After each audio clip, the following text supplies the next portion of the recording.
इस वक्त नवाज शरीफ साहब को डिक्लेयर कर दिया जाए कि ये अनअपोज्ड पाकिस्तान के प्राइम मिनिस्टर हैं और किसी इलेक्शन की जरूरत नहीं है, तो पाकिस्तान के किसी इदारे में आज जरूरत नहीं होगी, किसी इदारे में जरूरत नहीं होगी कि वो इस अंधेर नगरी के मुकाबले में खड़ा हो सके। सख्त सख्त फैसले भी लोग वापस ले लेते हैं मुल्क की बेहतरी के लिए। अगरचे इमरान खान से बहुत ज्यादती हुई, बहुत ज्यादती। यार आपने उसको बागी बनाया, खुदा के बंदे, आपने उसको दहशतगर्द कहा यार, आपने उसको गद्दार कहा, आपने उसे कातिल कहा, आपने उस पर इकदाम कत्ल का मुकदमा बनाया। यार वो बैठा हुआ जमान पार्क में था, आपने कत्ल का एक केस उस पर बलूचिस्तान के क्वेटा के एक वकील का डाल दिया यार।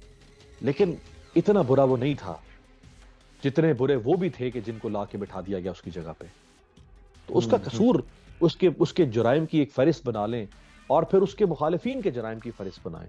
क्या वो इतना बड़ा मुजरिम है कि जिनको आप हमेशा कहते रहे कि ये किसी पर कहा कि ये इन्होंने पाकिस्तान की सलामती बेच दी, किसी को कहा कि ये सिक्योरिटी थ्रेट है, किसी को कहा कि ये डॉन लीक्स में है, किसी को कहा कि ये फला पनामा लीक्स में, उन सबको ला के इकट्ठे करके एक बना दिया। जी अस्सलाम वालेकुम नाज़रीन, सियासत.पी की आप देख रहे हैं। जमाल अहमद आपके साथ हूं। अमीर अब्बास साहब मेरे साथ। सर अस्सलाम वालेकुम। जी वालेकुम सलाम। जो अमीर साहब, सर काफी वक्त के बाद आज फिर आपने वक्त दिया और बड़े टाइम के बाद आप नजर आ रहे हैं दोबारा फिर से स्क्रीन पर भी, और वीलॉग्स भी गालिबन स्टार्ट कर दिए हैं आपने। तो क्या चाहते हैं आप फिर बंद करवाना चाहते हैं?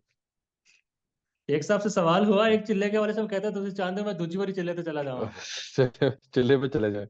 बस ठीक है यार, आपको एहतियात के साथ चलना चाहिए और मुतदिल होकर चलना चाहिए। हालात मुल्क के वसी तर कौमी मफाद में बेहतर यही है। वसी तर मफाद। अमीर अब्बास साहब, इमरान खान साहब अब नैब की जेर हिरासत में है। नैब की टीम के जस्मानी रिमांड पर ले लिया है इमरान खान को। केसेस वहीं पर अडाला में है। पार्टी की लीडरशिप छोड़ के जा रही है। वर्कर्स पर तशद्दुद, और वर्कर्स सामने आए जलसा नहीं कर सकते। ऐसे में अंसार अब्बासी साहब ने आज एक कॉलम भी गालिबन लिखा इंटेलिजेंस जराए से कि पीटीआई की जो मकबूलियत है वो बस सुन्नी अनसुन्नी वाली बात है, ग्राउंड पर नहीं है पीटीआई इतनी मकबूल। अम, अंसार अब्बासी साहब ने, अब पता नहीं उनको किन जराए ने ये मकबूलियत का ग्राफ इमरान खान का शेयर किया है। हम तो पब्लिक पल्स पे हमारा तो हाथ है ना। आप राइट। आज पाकिस्तान के किसी भी हिस्से में जाएं, आप बलूचिस्तान जाएं, आप इंटीरियर सिंध, पंजाब, खैबर पख्तूनख्वा, कहीं ऊपर चित्राल, चित्राल से ऊपर चले जाएं शहदूर टॉप पे 13,500 फीट की बुलंदी पे, इधर खुंजराब टॉप पे चले जाएं 16,500 फुट की बुलंदी पे, हर जगह पे इमरान खान की मकबूलियत बदस्तूर बरकरार है। बल्कि अगर वो हम्म। कहीं नहीं थी तो उसमें इजाफा हुआ है। और वो इजाफा करने वाले वही मेहरबान हैं जो इमरान खान से मोहब्बत करते हैं बहुत ज्यादा, जिन्होंने 19 महीने में इमरान खान से मोहब्बत का बार बार इजहार किया है, शफकत करते हैं इमरान खान से, बहुत चाहते हैं इमरान खान को। उन्होंने इस नैज पर पहुंचा दिया कि जो लोग इमरान खान के साथ नहीं थे वो भी इमरान खान के साथ हो गए। और ये जो सर्वेज आते हैं, बल्कि आज से शायद लगभग कोई एक एक माह या 3 हफ्ते पहले एक सर्वे आया। उस सर्वे में पाकिस्तान की तमाम पॉलिटिकल पार्टीज की लीडरशिप एक तरफ, और इमरान खान मोर देन 65% पे खड़ा था, और बाकी सारी लीडरशिप मिला के, जिस बाकी लीडरशिप का मतलब है जिसमें 8-10 लोग आ जाते हैं, वो मिला के शायद को 35% पर खड़े थे। हत्ता के शहबाज शरीफ, नवाज शरीफ और मरियम नवाज तीनों की मिलाकर भी मकबूलियत इमरान खान से कम है। अगर सबकी अलग अलग से रेटिंग देखी जाए और फिर उन तीनों की रेटिंग को एक्यूमुलेट किया जाए और फिर उसको इमरान खान के साथ मिला के देखा जाए तो वो फिर भी इमरान खान से कम है। अंसार अब्बासी साहब जिस तरह लिखते हैं और जहां से लिखते हैं वो लोगों को मालूम है, उसमें मेरा नहीं ख्याल कि हम्म। मुझे बताने की भी जरूरत है। मैंने नवाज शरीफ साहब के वाले से सवाल करना, उस पर जाने से पहले इमरान खान अब जेल में है, जितनी मुसीबतें उस पर हुई वो हम सब ने देखी। लीडरशिप भी अब नहीं है, खास बंदे छोड़ के जा चुके हैं, मगर फिर भी मकबूलियत बढ़ती जा रही है इमरान खान की। वजह क्या है? देखें, अगर तो इमरान खान मकबूल नहीं है, और ये जो सारे सर्वे जैसे भी पहले आपने अंसार अब्बासी के सर्वे का जिक्र किया, तो फिर खौफ किस बात का इलेक्शन करवाने से? एक शख्स तारीख के इंतहाई गैर मकबूल पॉइंट्स पर खड़ा हुआ है, आए इसी हम्म। इलेक्शन करवाएं, पर उसकी पार्टी क्यों तोड़ी जा रही है, पर उसके लोग क्यों पकड़े जा रहे हैं, फिर उनसे प्रेस कॉन्फ्रेंसेस क्यों करवाई जा रही हैं, फिर उनसे इंटरव्यूज क्यों करवाए जा रहे हैं? अभी क्या हुआ आज खदीजा शाह के साथ? 4 हम्म, मुकदमात में उसको जमानत मिली, 4 मुकदमात में। एमपी हो उसको गया। उसको अब एमपीओ में 30 दिन के लिए अंदर डाल दिया है। यही काम पहले शानदाना गुलजार और शहरयार अफरीदी वगैरह के साथ हो रहा था। Yeah. तो फिर खौफ किस बात का है? भाई जब हम ये कह रहे हैं कि एक शख्स इंतहाई गैर मकबूल है पाकिस्तान की तारीख का, इतना गैर मकबूल शख्स है, लेकिन इसके बावजूद हम उसकी पार्टी को आजाद नहीं छोड़ना चाहते। हम उसकी पार्टी को इलेक्शन में हिस्सा लेने के लिए, जिसे कहते हैं हिस्सा बकदरे जुस्सा, हम उसके जुस्से के मुताबिक उसको हिस्सा नहीं लेना देना चाहते पाकिस्तानी सियासत में। और इसके बावजूद हमने नवाज शरीफ के लिए सारे रास्ते खोल दिए हैं। Yeah. इसके बावजूद हमने नवाज शरीफ को अब 21 नवंबर को उस वो अब अपनी आखिरी रुकावट भी दूर करने के लिए जा रहा है, जहां इंशाल्लाह बहुत जल्द इस्लामाबाद हाई कोर्ट, जो इंसाफ की बहुत बड़ी अलंबरदार हाई कोर्ट है पाकिस्तान की, और जो हमारे चीफ जस्टिस हैं, उनका नाम लिखा जाएगा आमिर फारूक साहब का। पाकिस्तान के जस्टिस मुनीर जैसे अजीम जज जो गुजरे हैं पाकिस्तान के, जस्टिस मुश्ताक जैसे जो अजीम जज गुजरे हैं पाकिस्तान की तारीख के, बहुत बड़े बड़े जज थे, बहुत काबिल, उन्होंने बड़ा तारीखी कमाल इंसाफ किया था। उनमें इफ्तिखार चौधरी, इन सब लोगों में नाम लिखा जाएगा जस्टिस आमिर फारूक का। 21 नवंबर को वो आखिरी रुकावट भी दूर। तो फिर ये सब कुछ क्यों हो रहा है?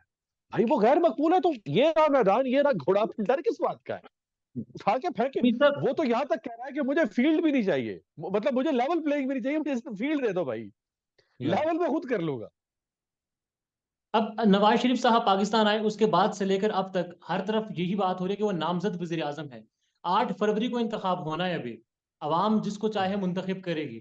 उससे पहले ही नवाज शरीफ को वजीर आजम कहना, वजीर आजम की तरह बात करना, मुलाकातें वो जिस तरह से कर रहे हैं, यही रिपोर्ट कर रहे हैं हमारे सीनियर सहाफ़ी भी कि उनका विजन ये है कि वो ऐसे चलाएंगे।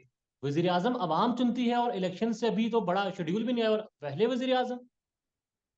देखें, वो सिलेक्टेड वजीर आजम है ना, तो वो इलेक्टेड तो नहीं है। ये आपको किसने कह दिया कि वो इलेक्टेड वजीर आजम है? वो तो सिलेक्टेड वजीर, भाई वो इलेक्शन से पहले उनकी सिलेक्शन हो चुकी है ना। तो इलेक्शन तो सिर्फ एक तरह की एंडोर्समेंट होगी इस सिलेक्शन की।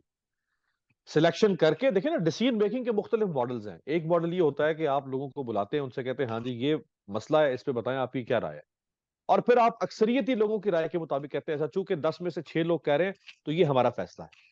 और एक डिसीजन मेकिंग का मॉडल ये है कि आप 10 लोगों को बुलाते हैं मशावरत में, और आप उनसे कहते हैं मेरा फैसला ये है, तुमने जो भी सुनाना है सुना दो, मेरा फैसला ये है, यही है तुम्ही फैसला। ये होती है सिलेक्शन। तो सिलेक्शन तो हो गई नवाज शरीफ साहब की। अब इलेक्शन की जहमत मेरा नहीं ख्याल शायद उसके करने की भी जरूरत नहीं थी। और मैं आपको बताऊं, अगर इस वक्त नवाज शरीफ साहब को डिक्लेयर कर दिया जाए कि ये अनअपोज्ड पाकिस्तान के प्राइम मिनिस्टर हैं और किसी इलेक्शन की जरूरत नहीं है, तो पाकिस्तान के किसी इदारे में आज जरूरत नहीं होगी, किसी इदारे में जरूरत नहीं होगी कि वो इस अंधेर नगरी के मुकाबले में खड़ा हो सके, और पाकिस्तान की अदालतें इसको वैलिडेट करेंगी। ये तो करने वालों की मेहरबानी है कि उन्होंने कम से कम इतना कर लिया कि यार चलो इलेक्शन भी करवा के गोलमोल सा करके, और उसी के जरिए से इस बंदे को सामने करवा देते हैं। वरना अगर वो ना भी करवाया जाए तो भी कोई तकल्लुफ की जरूरत नहीं है, उसके बगैर भी मियां साहब प्राइम मिनिस्टर बन सकते हैं। तो फिर हम रहते हैं इस्लामी जमहूरिया पाकिस्तान में, इज इट जमहूरियत? ये जमहूरियत है फिर? यार जमहूरियत तो देखे ना, आपके लिखने से तो नहीं होती।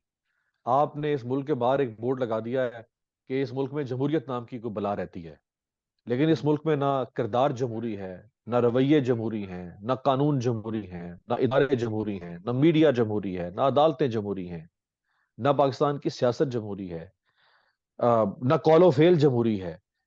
तो लिखने के तो आप कुछ भी लिख के लगा दें, आप लगा दें इस मुल्क में कोई स्कैंडिनेवियन डेमोक्रेसी है, आप इस मुल्क में लगा दें वेस्टर्न डेमोक्रेसी, आप लगा दें वो वुडरो विल्सन की लिबरल डेमोक्रेसी है, कुछ भी लिख के लगा दें, उससे क्या फर्क पड़ता है? हकीकत तो ये है, जो लोग देख रहे हैं, देख रही है कि इस वक्त मुल्क पे क्या हो रहा और फिर अब सिलेक्शन सिलेक्टेड जो भी हो गए, सिलेक्शन वाले जो भी हैं, अवाम क्या करना चाहती है, अवाम की क्या राय है, कोई इख्तियार नहीं, कोई पता नहीं उनको। है। नहीं, अवाम की कोई कोई हैसियत औकात नहीं है। आप देख रहे हैं अवाम किस तरह से पेरिस से लेके, लंदन से लेके वाशिंगटन तक फलस्तीन के लिए निकल रही है।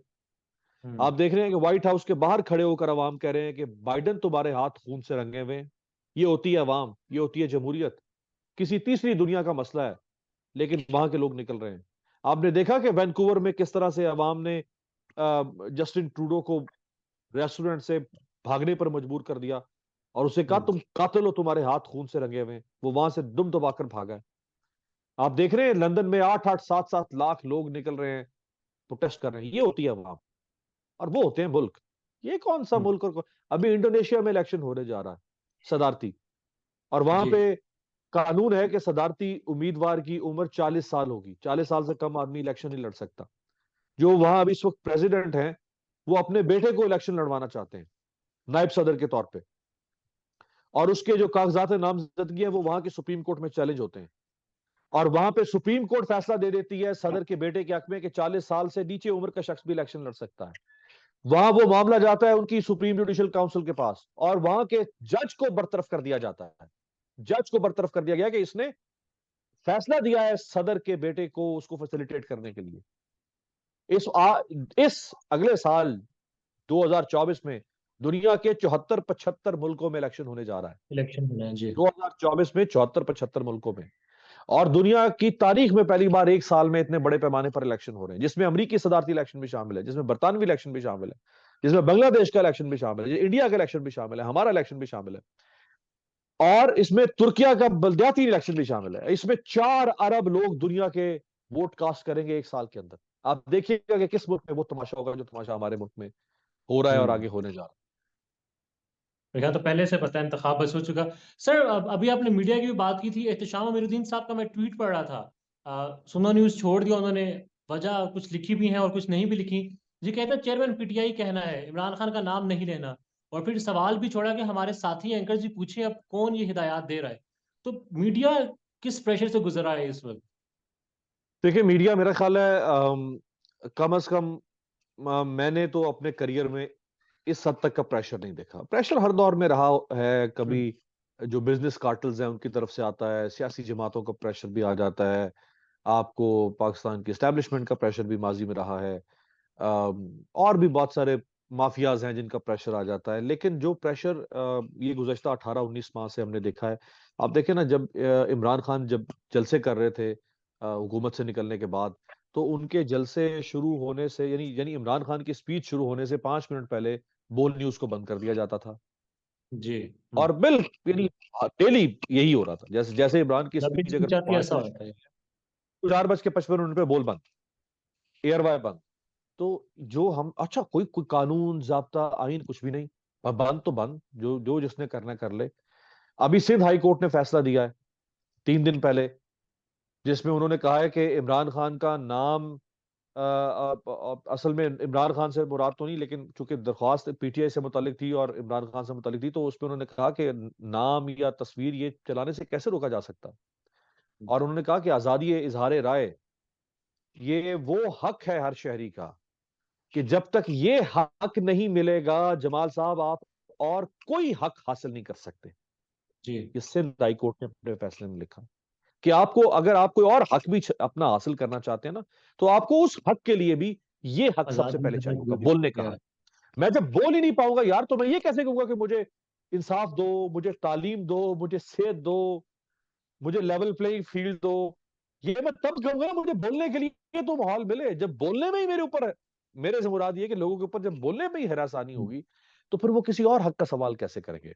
तो यूं आहिस्ता आहिस्ता फिर आपके सारे हुकूक जो हैं वो सल्ब होना शुरू हो जाते हैं। तो बैरिस्टर एहतशाम ने जो ये मीडिया की आजादी के हवाले से बात किया, बिल्कुल ठीक है, इसमें कोई शक नहीं। हम्म। एक तो हिदायतनामा भी होता है ना, पेमरा हिदायतनामा जारी करता है। अफसार आलम साहब से उस दिन जब बात हुई, कहते हैं जी हाँ जी, जुबानी हिदायतनामा मिलता है। तो जब आप खुद उसमें हो, हुकूमत में हो, इक़्तिदार में हो, तब हिदायतनामा सही है। आप ना हो तो फिर आप उसी के खिलाफ जब बात करते हैं, तो फिर मीडिया वाले स्टैंड क्यों नहीं ले पा रहे? देखिए, मीडिया का मसला ये है जमाल, के मीडिया है कमर्शियल जर्नलिज्म, हम्म। और मीडिया में बहुत सारे लोग वो आ गए जिनके और कारोबार थे, और जो अपने अपने कारोबार के तहफ़्फ़ुज़ के लिए उन्होंने Yeah. टीवी चैनल्स खोलना शुरू कर दिए या अखबार चलाना शुरू कर दिए।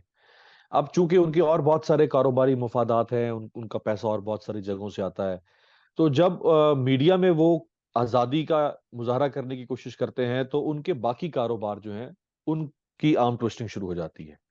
तो अब ये एक ऐसा गंदा मॉडल बन चुका हुआ है पाकिस्तानी मीडिया का, कि एक तो ये बहुत महंगा कारोबार है, इसमें आप जैसा मेरे जैसा कोई वर्किंग हम्म। साथी तो आ नहीं सकता, मैं तो चैनल नहीं खोल सकता। अब चैनल कौन खोलेगा? जो बहुत सरमायादार आदमी होगा। सरमायादार कौन होता है? जिसके पास अरबों रुपए हों, करोड़ों वाली बात नहीं, अरबों रुपए जिसके पास हों। एक जी। चैनल को चलाने की माहाना जो कॉस्ट है वो 8-10 करोड़ रुपए, एक अच्छे चैनल को चलाने की कम से कम 8-10 करोड़ रुपए है। और ये जाती है अप टू 20, 22, 25 करोड़ रुपए तक बहाना। तो ये पैसा और ये इसका रिटर्न जो है वो नहीं होगा। तो ये पैसा कौन हर महीने शौक के लिए झोंक सकता है? वही झोंक सकता है ना जिसके पास अरबों रुपए के कारोबार होंगे। तो ये मॉडल एक ऐसा बन चुका हुआ है।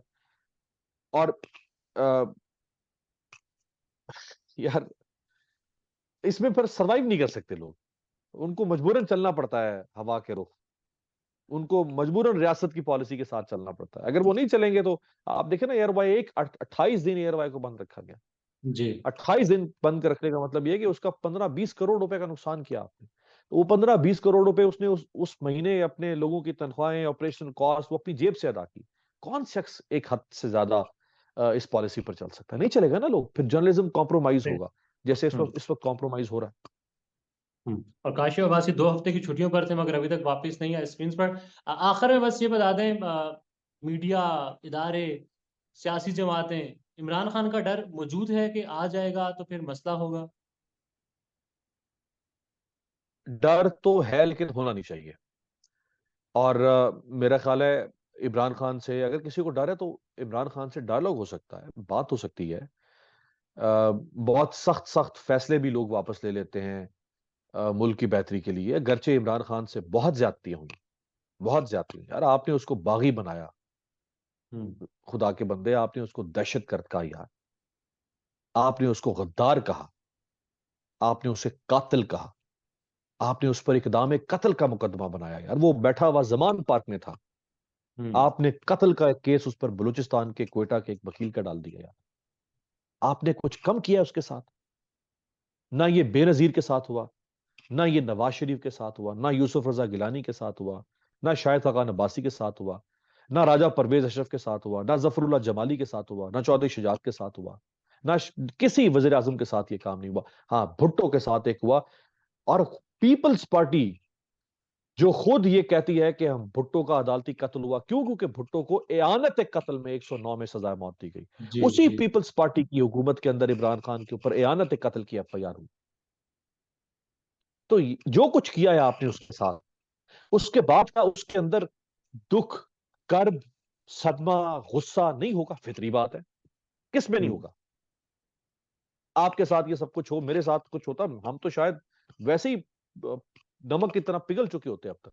जी। लेकिन वो फिर भी एक इतने इतने आसाब, मजबूत आसाब का शख्स है कि वो अभी तक अदालत में खड़ा हुआ है। तो उसके साथ ज्यादतियां बहुत की हैं आपने। इतनी ज्यादतियों का वो हकदार नहीं था। इतना बड़ा मुजरिम वो नहीं था। माना कि उसने बहुत जुर्म किए होंगे, बहुत बुरा इंसान होगा, बड़ा नाखल्फ जानशीन होगा, बहुत नालायक होगा, लेकिन इतना बुरा वो नहीं था जितने बुरे वो भी थे कि जिनको ला के बिठा दिया गया उसकी जगह पे। तो उसका हम्म। कसूर, उसके उसके जुराइम की एक फहरिस्त बना लें और फिर उसके मुखालिफिन के जुराइम की फहरिस्त बनाएं। क्या वो इतना बड़ा मुजरिम है कि जिनको आप हमेशा कहते रहे कि ये किसी पर कहा कि ये इन्होंने पाकिस्तान की सलामती बेच दी, किसी को कहा कि ये सिक्योरिटी थ्रेट है, किसी को कहा कि ये डॉन लीक्स में है, किसी को कहा कि ये फला पनामा लीक्स में है, उन मेरा सबको मुझ पर ला के सवाल टल इकट्ठे गया। करके एक बना दिया। तो उतना बड़ा कसूर तो उसका नहीं था। हाँ, ये जरूर उसका कसूर था कि उसने चंद सवालात पूछ लिए थे रियासत से। या चंद सवालात उसने पूछे जो सवालात पूछने की इससे पहले कोई जुर्रत नहीं कर सका था। अगर वो सवालात किसी के शायान शान नहीं थे या किसी की शान पर गिरां गुजरे थे तो उसको सजा भी देनी थी। तो सजा का भी कोई तरीका। कोई क्वांटम होता है, जुर्म के मुताबिक सजा होती है। तो अब इसके बावजूद बात हो सकती है और होनी चाहिए। मेरा पर नहीं ख्याल कि अच्छा उसको इन लास्ट बस अगर इस आप पे कमेंट कर दें, इस सब के बावजूद जिस तरह आपने भी साफ गिनवाया किस तरह ज्यादतियां हो रही हैं इमरान खान के साथ, ये क्रेडिट तो फिर इमरान खान का है कि वो डट कर खड़ा हुआ है, मुल्क में मौजूद है। इसमें कोई शक नहीं है, इसमें कोई शक नहीं है। कोई अटेम्प्ट उसने बाहर जाने की नहीं की। बाहर से उसको कोई पेशकश अगर हुई है तो वो हमारे इल्म में नहीं है, वो आज तक सामने नहीं आ सकी। अब तो वो कस्टडी में, अब तो उसके खिलाफ जो भी झूठी खबर आपने फैलानी है फैला सकते हैं। तो ये झूठी खबर भी कोई नहीं फैला सका कि इमरान खान अंदर बैठ के मिन्नतें कर रहा है, पांव पकड़ रहा है, परले कर रहा है कि जी मुझे पाकिस्तान से बाहर निकालते हैं। क्या उसके दुनिया में ताल्लुकात नहीं है? क्या उसके दोस्त अहबाब नहीं है? उन्होंने तो बाहर, लोगों ने बहुत कोशिश की उसके लिए, आवाज तो उठाई ना। अभी भी स्टीव हांग के बाहर आवाज उठा रहा है, बहुत सारे लोग आवाज उठा रहे हैं। लेकिन क्या वो बाहर निकलने के लिए दबाव नहीं डलवा सकता था? तो कोई झूठी खबर ही चला देते उसको बदनाम करने के लिए, तो ये अंदर जो है ये बैठ के भागना चाहता है, तो झूठी खबर भी ये कोई नहीं चला सका। तो बहरहाल उसने यहाँ स्टैंड लिया हुआ है, वो खड़ा हुआ है, और मेरा ख्याल है जीत हो या हार हो, दोनों सूरतों में सुरखरू इमरान खान हो चुका है। पाकिस्तान में इस वक्त सबसे बड़ा मसला बोलने का है। पाकिस्तान में बोलने नहीं दिया जाता, जुबानें खींच ली जाती हैं, डर है, खौफ है, टेरर है। पाकिस्तान का मीडिया मुकम्मल तौर पर कंट्रोल्ड है, वेल मैनेज्ड है, एक मैसिव सेंसरशिप है। इसी तरह का दबाव पाकिस्तान में सियासत.pk भी फेस कर रहा है, जिसे पाकिस्तान भर में गुज़श्ता कई महीनों से मावरा आइन, मावरा कवानीन मुकम्मल तौर पर बंद कर दिया गया है, मुकम्मल तौर पर बैन कर दिया गया है। सियासत.pk की नशरियात को लिमिटेड करके पाकिस्तान में छोड़ दिया गया है। तमाम तर कानूनी मुआवजे के ऊपर आवाज उठाई गई, दस्तक दी गई, लेकिन हर तरफ से खामोशी है, सन्नाटा है, कहीं पर कोई सुनवाई नहीं है, कोई सुनने को तैयार नहीं है। लेकिन इसका हल क्या है? क्या खामोश हो जाएं? क्या सवाल ना करें? क्या मालूमात आप तक ना पहुंचाएं? क्या इंफॉर्मेशन आप तक ना पहुंचाएं? मालूमात भी पहुंचेगी, इंफॉर्मेशन भी पहुंचेगी, सवालात भी उठेंगे, लेकिन अब आपने रोल प्ले करना है, आपने अपना किरदार अदा करना है। और छोटा सा एक प्रोसीजर है, प्रोसेस है, उसके बाद आप अपना किरदार अदा करें और हमारी मदद करें। पहले आपने यह करना है कि हमारे यूट्यूब चैनल को सब्सक्राइब करना है, उसके बाद ज्वाइन के बटन के ऊपर जाना है, क्लिक करके हमारा मेंबर बनना है। या फिर दूसरा ऑप्शन यह है कि आपने वीडियो की डिस्क्रिप्शन में जाना है, वहां पर पैट्रियन का लिंक मौजूद होगा, उस लिंक के ऊपर क्लिक करें और हमें सपोर्ट करें, हमारा हिस्सा बने, हमारी ताकत बने। ख्याल रखिएगा। अल्लाह हाफिज।